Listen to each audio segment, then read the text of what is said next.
Assalamualaikum warahmatullahi wabarakatuh. Perkenalkan, nama saya Muhammad Dwi Alfitra dari kelas Matematika 2 Stambuk 2022 dengan NIM 07032222034. Pada kesempatan kali ini, saya akan menyampaikan review artikel jurnal yang berkaitan dengan rantai Markov sebagai salah satu tugas untuk memenuhi ujian tengah semester mata kuliah proses stokastik dengan dosen pengampu yaitu Ibu Rina Widyasari, SSI, MSI. Melalui review ini, saya akan membahas isi jurnal mulai dari latar belakang, tujuan penelitian, metodologi, hingga hasil dan pembahasannya, dan juga kekurangan dan kelebihan artikel jurnal tersebut. Semoga penjelasan yang saya sampaikan dapat memberikan gambaran yang jelas mengenai penerapan rantai Markov dalam menganalisis perubahan pangsa pasar. Baiklah, langsung saja kita masuk ke artikel jurnalnya. Saya mengambil artikel jurnal yang berjudul Rantai Markov dalam Penentuan Market Share dan Equilibrium, Studi Kasus Pedagang Cilok di Alun-Alun Kabupaten Pemalang.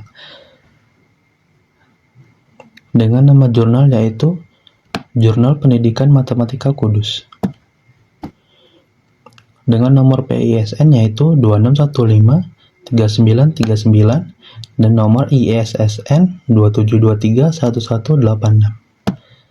Dengan volume 4 dan nomor 2 terbit pada bulan Juni tahun 2021.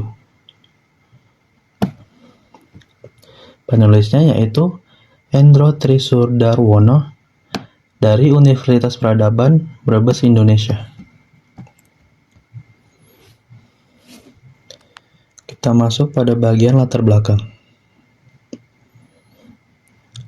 Penelitian ini berangkat dari pemanfaatan rantai Markov sebagai teknik matematis untuk menganalisis dinamika perubahan perilaku konsumen termasuk perpindahan merek, pangsa pasar, dan keseimbangan pasar. Rantai Markov yang merupakan peralatan riset operasi dalam rangka pengambilan keputusan manajerial diaplikasikan guna melakukan penganalisisan terhadap perpindahan merek dalam pemasaran, perencanaan penjualan, masalah-masalah persediaan, antrian, dan perubahan harga pasar. Selanjutnya, dalam konteks pemasaran, konsumen dapat berpindah dari satu merek ke merek lain karena harga, promosi, iklan, maupun ketidakpuasan.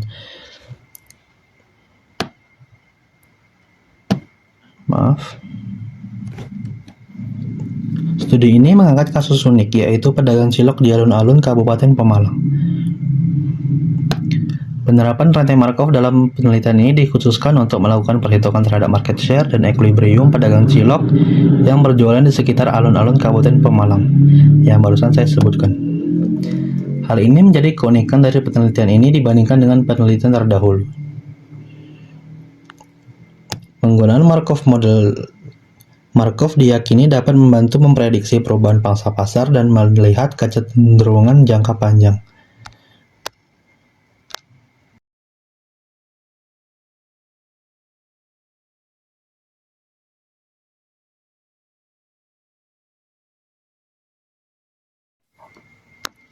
Selanjutnya masuk ke tujuan penelitian. Yang pertama, menghitung market share periode kedua dan ketiga bagi 4 jenis cilok. Yang kedua yaitu menentukan kondisi equilibrium market share, yaitu kondisi pangsa pasar yang stabil ketika perpindahan konsumen tidak lagi mempengaruhi distribusi pasar. Selanjutnya masuk ke permasalahan. Penelitian ini menyoroti permasalahan mengenai belum diketahuinya pola perpindahan konsumen antar merek cilok secara detail, serta bagaimana probabilitas transisi antar merek mempengaruhi pangsa pasar dalam beberapa periode mendatang. Selain itu, diperlukan perhitungan untuk menentukan kondisi keseimbangan pangsa besar apabila pola perpindahan konsumen tidak berubah. Selanjutnya, objek penelitian dan subjek penelitian.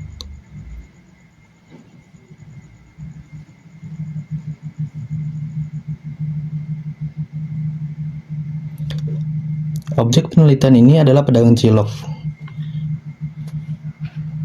yaitu 4 jenis cilok ini disimbolkan masing-masing menggunakan huruf A, B, C, dan D. Ini deh. Selanjutnya masuk ke subjek penelitian. Subjek penelitian terdiri dari 1.000 responden yang mewakili konsumen 4 jenis cilok tersebut, lengkap dengan data perpindahan konsumennya dari satu merek ke merek yang lain. Di sini penulis memasukkan subjek penelitian pada hasil dan pembahasan.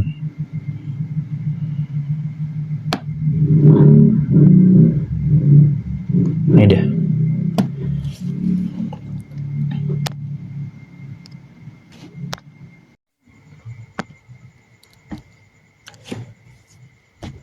Selanjutnya masuk ke dalam metode penelitian. Penelitian ini menggunakan pendekatan deskriptif kuantitatif untuk menggambarkan penerapan rantai Markov dalam menghitung pangsa pasar dan equilibrium. Itu ini. Pendekatan dalam penelitian ini menggunakan pendekatan deskriptif. Dan pendekatan tersebut dimaksudkan untuk memaparkan atau menggambarkan deskripsi penerapan rantai Markov dalam penentuan pangsa pasar dan keseimbangan pasar terhadap perdagangan cilok di alun-alun Kabupaten Pemalang. Yang saya sebutkan tadi, sedangkan jenis penelitian ini adalah penelitian deskriptif kuantitatif. Metode yang digunakan dalam penelitian ini adalah metode rantai Markov.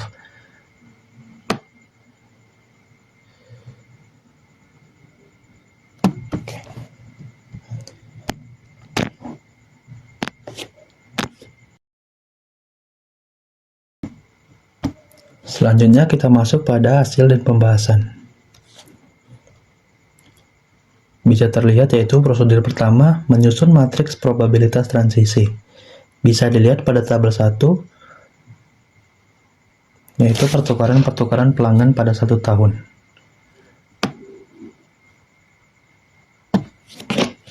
Pada tabel 1 dapat kita lihat gambaran awal mengenai bagaimana pelanggan dari masing-masing merek cilok berpindah selama 1 tahun. Misalnya pada periode pertama jumlah pelanggan merek A, B, C, dan D masing-masing adalah 210, 290, 240, dan 260. Selama satu periode pengamatan, setiap merek mengalami 2 jenis perubahan, yaitu perubahan selama periode mendapatkan dan juga kehilangan.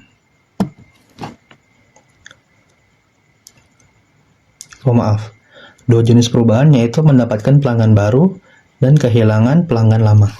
Misalnya, merek A memperoleh tambahan 50 pelanggan, tetapi juga kehilangan 45 pelanggan lama, sehingga total pelanggan terakhir yaitu 215 pelanggan. Pola serupa juga terlihat pada merek lainnya.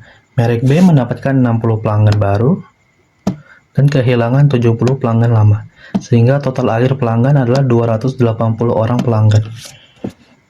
Merek C mendapatkan dan kehilangan jumlah yang sama, yaitu 25 dan juga kehilangan 25, sehingga total akhir yaitu 240. Begitu juga dengan merek D, yang mendapatkan pelanggan baru 40 dan juga kehilangan pelanggan baru 45, sehingga total pelanggan akhir yaitu 265. Namun, meskipun tabel ini memberikan gambaran umum tentang pergerakan pelanggan, informasi yang tersedia masih bersifat agregat. Artinya, kita belum mengetahui secara spesifik dari merek mana tambahan pelanggan itu berasal, dan merek mana pelanggan yang hilang itu berpindah. Selanjutnya, kita masuk ke tabel 2. Yaitu pada tabel 2, pergantian merek yaitu mendapatkan dan kehilangan. Bisa kita lihat detail perpindahan yang sebelumnya belum terlihat pada tabel 1. Di sini dijelaskan berapa banyak pelanggan yang berpindah dari setiap merek ke merek lainnya. Misalnya dari 210, yaitu ini. Pelanggan awal merek A tidak ada yang berasal dari A ke A. Yaitu ini hasilnya 0, 0. Ini tidak ada perpindahan dari A ke A. Tapi A mendapatkan 40 pelanggan dari B. Ini dari B dan 10 pelanggan dari D. Ini dia. Serta kehilangan ke B dan juga C. Data ini sangat penting karena memperlihatkan aliran perpindahan yang sebenarnya terjadi antar merek, bukan hanya total mendapatkan atau kehilangan.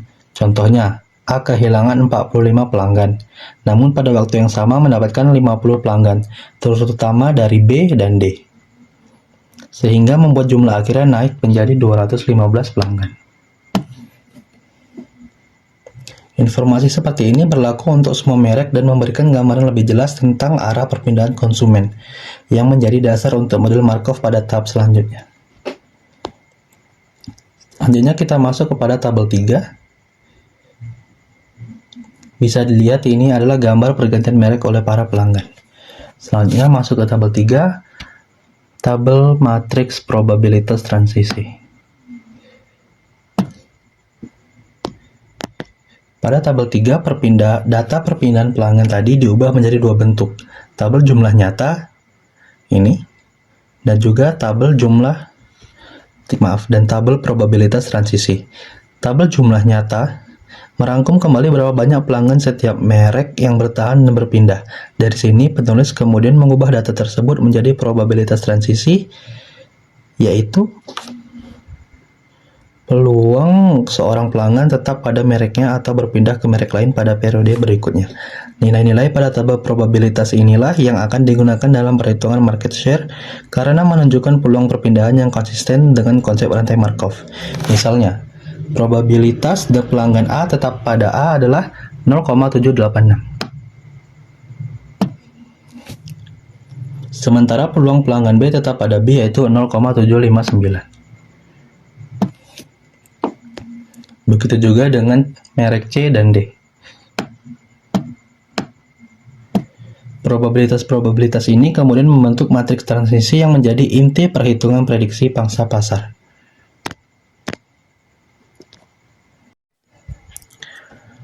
Selanjutnya, setelah didapat matriks probabilitas transisi, masuk kepada tabel 4 yaitu perhitungan matriks probabilitas transisi.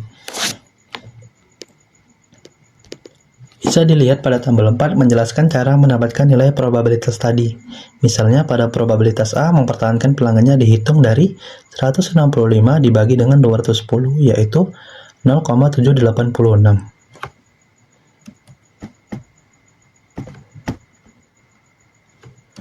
Sedangkan pada probabilitas matriks B yaitu 220 dibagi dengan 290 sehingga hasilnya 0,759.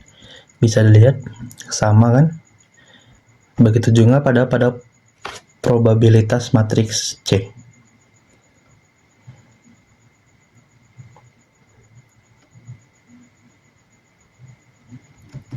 Yaitu 215 dibagi dengan 240 menghasilkan 0,896. 0,896. Bisa dilihat sama. Begitu juga dengan probabilitas matriks D, yaitu 10 dibagi dengan 260 menghasilkan 0,038. 225 dibagi dengan 260 sehingga hasilnya 0,866.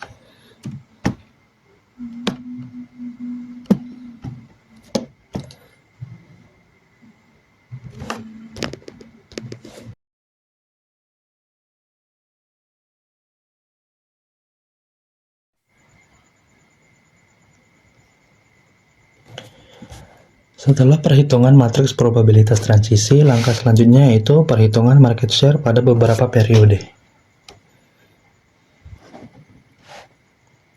Bisa kita lihat pada itu prosedur pertama.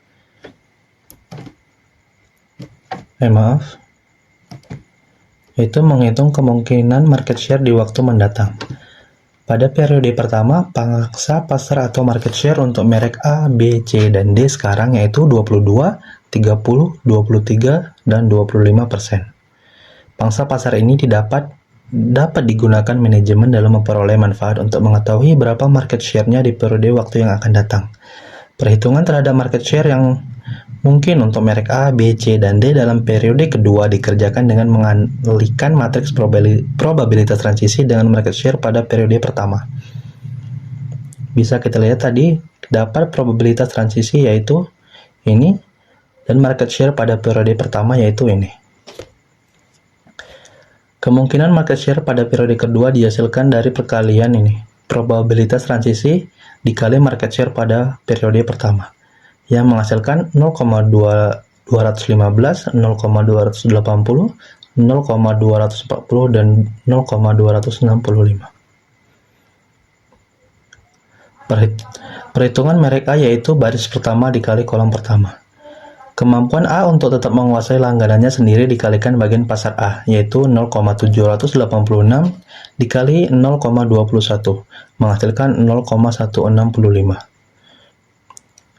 Yang kedua, kemampuan A untuk mendapatkan langganan B dikalikan bagian pasar B, 0,138 dikali dengan 0,29, yaitu 0,040. Yang ketiga, kemampuan A untuk mendapatkan langganan C dikalikan bagian pasar C, yaitu 0 dikali 0,24 yang menghasilkan 0. Yang keempat, kemampuan A untuk mendapatkan langganan D dikalikan bagian pasar D, yaitu 0,038 dikali 0,26 yang menghasilkan 0,010. Bagian pasar merek A pada periode kedua yaitu dapat dari hasil penjumlahan ini tadi, yaitu 0,215. Perhitungan yang sama dilakukan untuk merek B, C, dan D. Bisa dilihat pada bagian bawah, ini dia perhitungannya. Yang menghasilkan 0,280, 0,240, dan juga 0,265.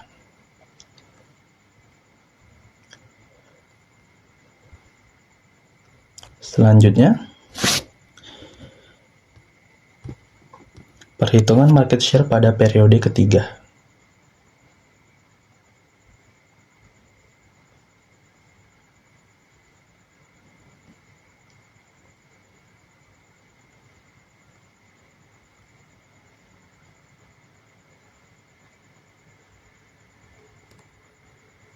Terkait perhitungan berikutnya, maka terhadap periode ketiga dapat dikerjakan nilainya dengan menggunakan dua cara, yaitu metode pertama adalah dengan melakukan perhitungan perkalian antara matriks probabilitas transisi mula-mula dengan market share periode kedua yang kita dapatkan hasilnya tadi, sehingga akan dihasilkan market share untuk periode ketiganya. Hal ini sebenarnya lanjutan dari pendekatan perhitungan sebelumnya. Metode kedua adalah mengkuadratkan matriks probabilitas transisi untuk jumlah periode yang diinginkan dan kemudian mengalihkan matriks yang dihasilkan dengan market share awal. Berikut disajikan perhitungan untuk metode pertama. Ini dia seperti yang tadi, probabilitas transisi dikali dengan market share periode kedua. Sedangkan yang tadi di atas yaitu pada market share periode pertama. Kemungkinan market share periode ketiga yaitu 0,218, 0,273, 0,240, dan 0,268. Ini adalah perhitungan detailnya. Maaf.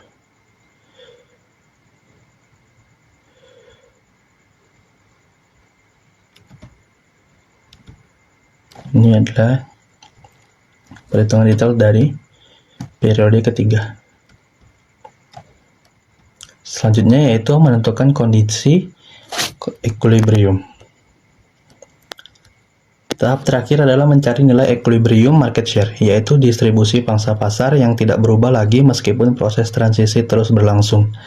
Di sini penulis menggunakan metode determinan atau ini dah, penyelesaian dengan determinan.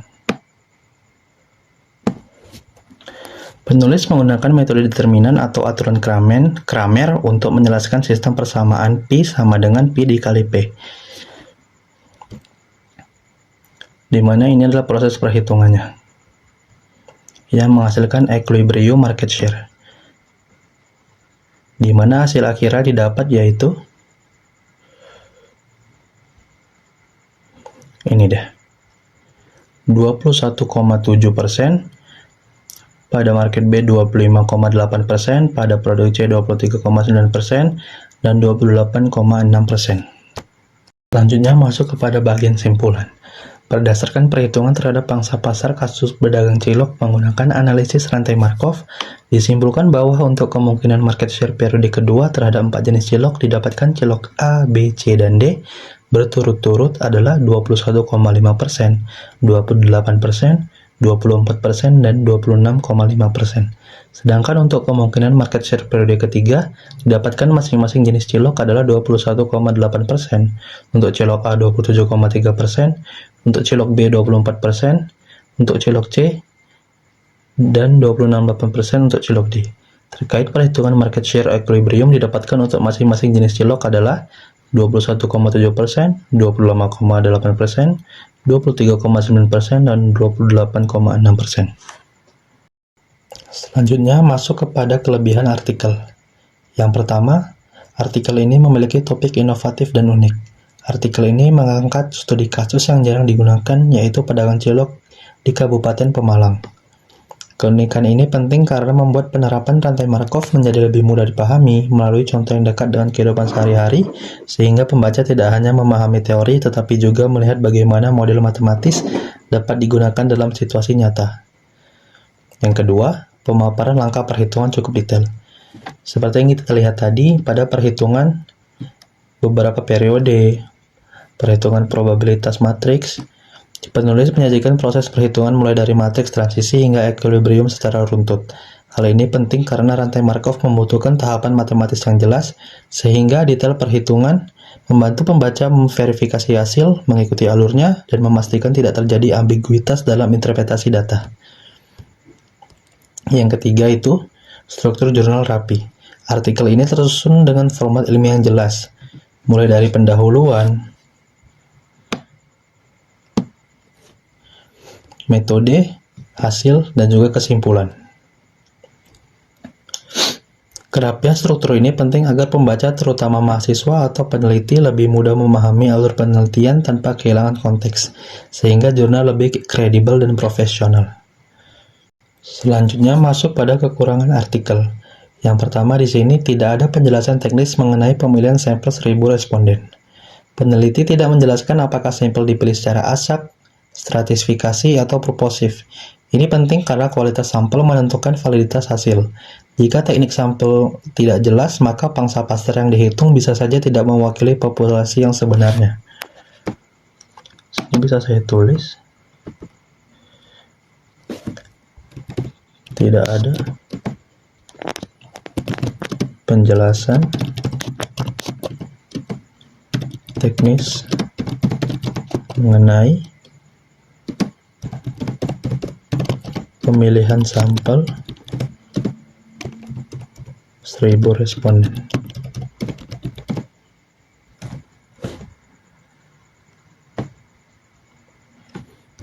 Yang kedua, tidak ada uji asumsi Markov. Model Markov memiliki asumsi bahwa transisi antar keadaan bersifat stabil dan hanya bergantung pada periode sebelumnya. Tanpa uji asumsi, kita tidak tahu apakah data benar-benar memenuhi syarat tersebut. Ini penting karena pelanggaran asumsi dapat membuat hasil prediksi equilibrium tidak akurat. Yang ketiga, studi literatur relatif sederhana. Artikel ini hanya memuat sedikit rujukan dan kurang menggali penelitian terkait sebelumnya. Ini penting karena studi literatur berfungsi sebagai dasar teori dan pembanding yang membantu menunjukkan posisi penelitian serta memperkuat keabsahannya dalam konteks ilmiah. Yang kelima, hanya fokus pada perhitungan. Tidak menghubungkan hasil dengan kondisi pasar nyata. Peneliti tidak menjelaskan faktorial seperti harga, lokasi, atau kualitas produk yang bisa menjelaskan kenapa perpindahan konsumen terjadi. Padahal ini penting untuk interpretasi hasil. Tanpa kaitan dengan kondisi nyata, temuan hanya bersifat matematis dan sulit digunakan untuk keputusan bisnis atau pemasaran.